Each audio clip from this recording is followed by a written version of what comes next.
தனது அப்பா பேச்சை கேட்காத பிள்ளையாக இருக்கிறார் முதலமைச்சர் மு.க.ஸ்டாலின் என பாஜக மூத்த தலைவர் ராஜா தெரிவித்துள்ளார்.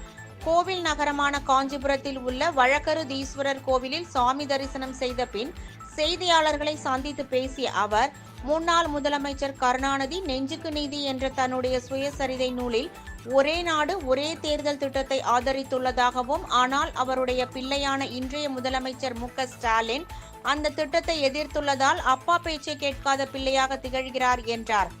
சிஏஜி அறிக்கையின்படி பக்தர்கள் அளித்த 1185 கோடி ரூபாயில் கோயில் கும்பாபிஷேகம் நடைபெறுவதாக தெரிவிக்கப்பட்டுள்ளது என்றும், பிறகு ஏன் முதலமைச்சர் வழிகாட்டுதலுடன் நடைபெறுவதாக அமைச்சர் சேகர்பாபு கூறுகிறார் என கேள்வி எழுப்பினார்.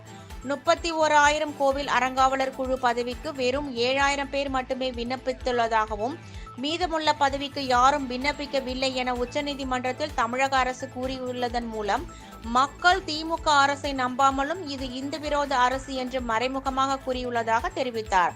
அதேபோல் மழைநீர் வடிகால் பணிகள் நடைபெறவில்லை என்று தாம் கூறியதை தான் காங்கிரஸ் தலைவர் சட்டமன்றத்தில் கூறியுள்ளதாகவும், திமுக அரசாங்கம் சென்னையை மட்டும் கவனத்தில் கொள்ளாமல் பிற மாவட்டங்களையும் கருத்தில் கொண்டு கண்காணிக்க வேண்டும் என்றார்.